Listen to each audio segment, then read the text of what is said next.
silver is because gold and silver is God's money. It's money made by God. And then in 1971, the U.S. government, under President Nixon, took God's money and turned it into man-made money.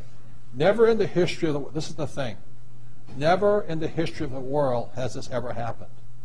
In 1971, the U.S. and Nixon convinced the entire world to replace gold and silver with paper money.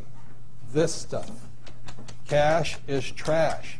So the reason we have so much volatility in the world today is historically, since the time of the Romans and the Greeks and the French and the English and the Germans, every time they have taken God's money, like silver here, and replaced it with man-made money, there's been economic volatility.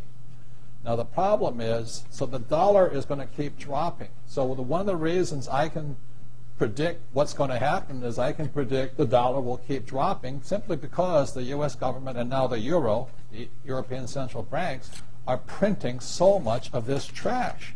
So you'll see gold going up in price, oil going up in price, real estate going up in price, because this is trash. So that's what happened in 1971, has happened throughout history.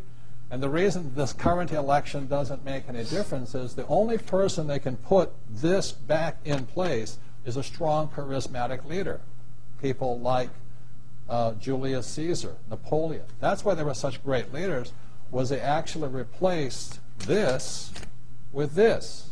Unfortunately, we do not have that person among the candidates. I know Ron Paul, philosophically, I agree with him as closely as possible, but unfortunately I don't think Ron Paul has the chutzpah, as my Jewish friends would say, to change this whole thing. So there will be more this printed than ever before, which means the dollar keeps coming down and other things keep going up. And that's really what's going to happen.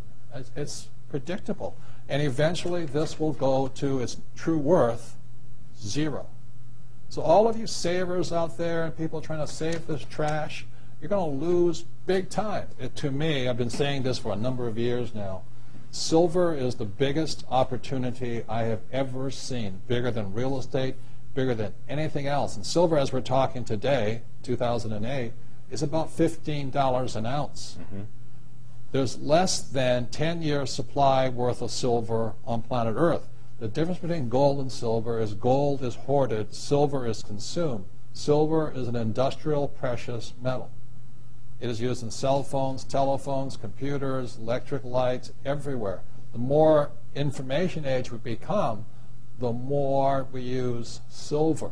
And what Michael is saying is that stockpile is at all-time lows, and they're not discovering much more. Poland has about 25% of the world's silver, so you can buy real estate silver in Poland. But anyway. So when people say, Mexico too. Yeah, where am I investing? I say, I'm investing in the world. I say, what do you mean by that? It says, I'm investing in a metal that is consumed throughout the world.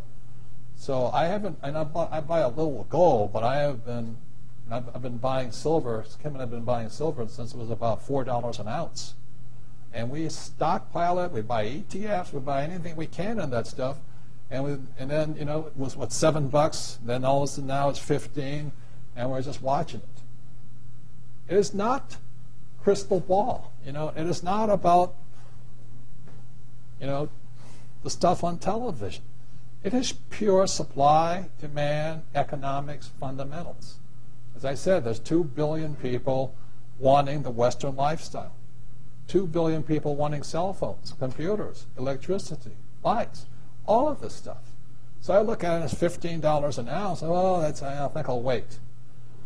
Well, I remember when it was $3 and $3.50, then $3.70, then $4, and then I said, yep. The bottom had been hit. The thing is trending up, and it just keeps going.